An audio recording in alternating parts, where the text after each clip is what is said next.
শুভ সকাল বন্ধুরা, welcome back to my channel. আশা করছি তোমরা সকলে সুস্থ আছো, ভালো আছো। আমরাও ভালোই আছি। তো 4-5 দিন ধরে তো পুরো টানা বৃষ্টি হচ্ছিল। আর এই দেখো এখন সকাল থেকে এখনো পর্যন্ত বৃষ্টি হয়নি। তো এই যে এখন হালকা ঝিরিঝিরি বৃষ্টি হচ্ছে আর কি প্রচণ্ড হাওয়া দিচ্ছে। জানি এই বৃষ্টিটা কেটে যাবে। তো এই হাওয়াটা যে কি ভালো লাগছে, যা রান্না করছিলাম রান্নাঘরে জানলা থেকে এই দৃশ্য দেখে তোমাদের সঙ্গে একটু শেয়ার করলাম। ভীষণ ভালো লাগছে, কি যে হাওয়া দিচ্ছে বন্ধুরা, খুব খুব খুব ভালো লাগছে। জায়গাটা কতটা তোমরা বুঝতে পারছো ক্যামেরাতে, তবে অনেক অনেক সুন্দর লাগছে এই ওয়েদারটা। তবে এই বৃষ্টি তো আর ভালো লাগছে না, 5-6 দিন ধরে একদম টানা বৃষ্টি হচ্ছে। দিয়ে দিয়েছি এই যে পটল ভাজা, একটুখানি আলাদা রকমভাবে বানিয়েছি। সেটা হচ্ছে কি এই যে একটু পেঁয়াজ দিয়ে কাঁচা লঙ্কা দিয়ে 4 ফালি করে পটলটাকে আর কি ভেজেছি। পেঁয়াজটা দেওয়ার কারণ হচ্ছে কি পটল শুকনো ভাজলে আমার বড় আবার খেতে চায় না, তো সেই জন্য একটু পেঁয়াজ ওর মুখে পড়লে বেশ ভালোই লাগে। তো সেই জন্য এইভাবে একটু ভেজে ভাজার চেষ্টা করলাম। জানি না কেমন খেতে হবে, তবে আশা করছি ভালোই হবে। আর এদিকে দেখো এই যে পেঁয়াজ আর ডিম একসঙ্গে ফেটিয়ে নিয়ে তারপর আর কি কাঁচা লঙ্কাটা কী বলো তো, কাঁচা লঙ্কাটা দিলাম না, যেহেতু আমার ছেলেও খাবে তো ডিমটা, ওই জন্য। তো এইটার মধ্যে আর কি করে নিলাম, কারণ এটার মধ্যে পেঁয়াজটা কেটেছিলাম আর পটলটাও কেটেছিলাম, তো সেই জন্য এইটাতেই আর কি করে নিলাম। আলাদা করে আর বাটি আর লাগালাম না। এমনি হালকা এই ওয়েদার যা ওয়েদার না, এই ওয়েদারে মনে হয় না যে কোনো কাজ করি, মনে হয় শুধু শুয়ে শুয়ে দিনটা কাটিয়ে দিয়ে, এত ঠান্ডা ঠান্ডা ওয়েদার, জানো তো, খুব ভালো লাগছে। তো রান্নাবান্না কমপ্লিট হয়ে গেছে।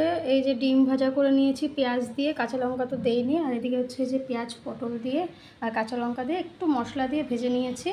আর এই যে হচ্ছে আম, যেটা হচ্ছে গিয়ে সবথেকে কি বলবো, সবথেকে ভালো খাবার। এই আমটা কি বলো তো, আন্দামানে তো এটা হচ্ছে হিমসাগর আম। তো আন্দামানে হচ্ছে কি হিমসাগর আম পাওয়া যায় না। আর হিমসাগর কেন, সবথেকে জঘন্য আম যদি পাওয়া যায় সেগুলো পাওয়া যায়। ভালো খেতে হয় না, অত টেস্ট হয় না, বলদ বলদ খেতে। তো ওই বলদ আমগুলো বলে না, ওই টাইপের আম।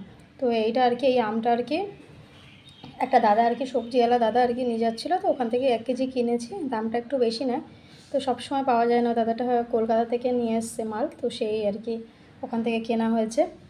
তো আমটার গন্ধেই অর্ধেক খাওয়া হয়ে গেছে, বুঝতে পারছো, গন্ধ এমন জিনিস। আর ওদিকে দেখো আমার ছেলে চলে এসছে। কোথা থেকে আসলেন? হ্যাঁ, বসেন, এখন ভাত টাত খেতে হবে না? সকালবেলায় যে চিপস টিপস কে দিয়েছে? আন্টি দিয়েছে। এখন ভাত খেতে বসো, বসো এখানে। ও গেছিলো ওর প্রিন্স মামার ঘরে গেছিলো, ওখানে একটা আন্টি ওকে দিয়েছে। বসো ওখানে, বসো, খেতে বসবা। আর বাইরে যে বললাম না ঝিরঝির করে বৃষ্টি হচ্ছিলো, দেখো এখন আর বৃষ্টি কমে গেছে। ঠিক আছে বসো, ভাত খাবে এখন। তো এদিকে দেখো একদম খাবার দাবার একদম বেড়ে নিয়েছে। এই যে এটা আমার, এটা হচ্ছে আমার ছেলের। আর ছেলে অতটা খাবে না, ওখান থেকে রয়ে যাবে আরও। তো ওর বাবা খেয়ে নেবে ওই থালায়, ওর বাবা তো ওকে খাওয়াবে, তারপর আর কি খাবে। এই যে সমস্ত কিছু বেড়ে দিয়েছি। আর বড় ডিমটা আমার ছেলেকে দিয়েছি, তাই তো সোমা? তুমি ডিম ভালোবাসো নাকি ছোটোটা দেবো? আম দেবো? আম দেবো তো, আগে ভাত খেতে হবে তারপরে আম তো লাস্টে খায়, দেবো, ঠিক আছে? এই যে এখানে বাবা দেবে, এখানে খাইয়ে, ঠিক আছে? হাত দেবে না, বাবা দিচ্ছে, বসো, ওকে একটু আম খাইয়ে দাও। ওর বাবা হচ্ছে গিয়ে ওর জন্য ভাত মাখাচ্ছে, ওকে খাইয়ে দেবে করে। তো আর আমার ছেলে ওদিকে আম খাবে বলে পাগল হয়ে গেছে। ওর থালায় দিয়েছি, কিন্তু ওই যে বাবা ভাত মাখাচ্ছে ওইটুক সময় ওর ভালো লাগছে না আর কি, ও খাবে আর কি। তো আমাকে বলছে, মা আমি এখন কিভাবে খাবে, এখন আমাকে পটিয়ে পটিয়ে বলছে, মা আমাকে তুমি তোমার হাত থেকে খাইয়ে দাও না। আমি যত বলছি যে বাবার কাছে দিয়েছি তো, বাবা খাইয়ে দেবে তোমাকে, নাহলে তো ভাত খেতে চাইবে না না। তা বলছে তোমার হাত থেকে আমি খেতে চাই। কিভাবে যে বুদ্ধি এদের আসে বুঝতে পারি না, এত মাথায় কী করে বুদ্ধি আসে। তারপর দেখো আমটা খাইয়ে দিয়েছে, ওর খুব পছন্দ হয়েছে। সচরাচর খুব একটা আম খায় না, খাবে কি, এখানের আম ততটা ভালো না, টক টক লাগে। ওইটাও বলছিল, মা এখানের আম তো টক, কলকাতার আম তো কত মিষ্টি, কত সুন্দর। হ্যাঁ, দেখো মুখের হাসিটা দেখেই বোঝা যাচ্ছে কিন্তু যে ওর কতটা ভালো লেগেছে।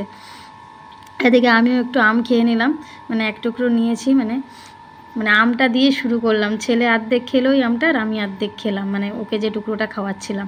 তারপর এদিকে হচ্ছে কি ভাত টাত সমস্ত কিছু মেখে নিয়ে বসে পড়েছি। এখন খাবো ভাত আর আমটা খেয়ে সত্যি বলছি এত ভালো লাগছিলো আর এত মিষ্টি ছিল, যেমন গন্ধ তেমন মিষ্টি। এমনি এমনি কি বলে যে আমের রাজা হিমসাগর, তো খুবই ভালো লাগছিল খেতে আমটা।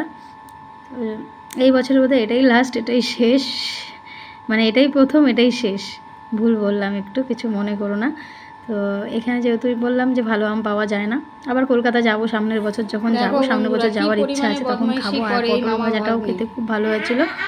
এই যে এখন সারাদিন সকালে শুরু হয়েছে, এখন সেই ঘুমানোর আগে পর্যন্ত বদমাইশি করবে, যেহেতু স্কুল নেই কারোরই। তো প্রিন্স আসলো এক্ষুনি, ওকে একটু আম খাইয়ে দিলাম, এখন খেলাধুলা করছে।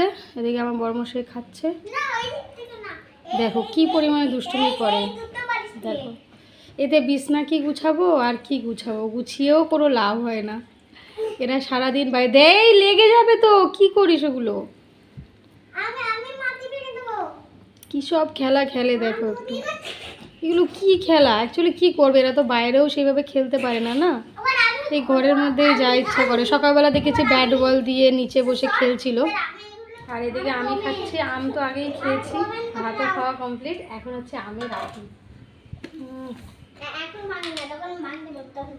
এটার স্বাদ আলাদা, বুঝতে পারছো, এই আমের আটির এই খাওয়ার যে স্বাদ।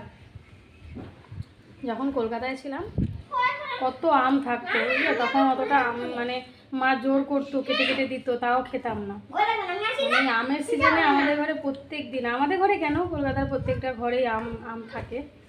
আর আমার মা তো ভীষণ পছন্দ করে আম খেতে, আমি খুব একটা পছন্দ করতাম না, কিন্তু বিশ্বাস করো এই আন্দামানে আসার পরে এই আমের মর্মটা এখন বুঝতে পারছি, যে মানে যখন যখন থাকে না মানুষ, তখন সেটা মর্ম বোঝে না, না থাকলেই মানুষের মর্ম বোঝা যায়। মানুষ কেন, যে কোনো জিনিসেরই মর্ম বোঝা যায়, বুঝতে পারছো। ওদিকে চিৎকার হচ্ছে, ওদিকে খেলাধুলা করছে তো, আর এই আমটা খাচ্ছি, তাই ভাবছিলাম যে সত্যি আগে রসগোল্লা, আমি ছোটোবেলা থেকেই ছানার মিষ্টি খেতে বেশি ভালোবাসতাম, মানে ছানার সন্দেশ জাতীয় শুকনো টাইপের মিষ্টি খেতাম, খুব একটা মিষ্টি পছন্দ করতাম না। আর এখন এই আন্দামানে আসার পরে মিষ্টি, মানে এই আন্দামানে মিষ্টি এত বাজে খেতে, তো সেই কারণেই কিন্তু এখন ওই যে বললাম যখন ছিল তখন খাইনি, আর এখন পাই না বলে কষ্ট আর কি। আর ওরা যে পরিমাণে বদমাইশি করছে। তো চলো আজকের ভিডিওটা এখানেই শেষ করছি, দেখা হচ্ছে আবার আরেকটা নতুন ভিডিওতে। সকলকে অনেক অনেক ভালোবাসা রইল।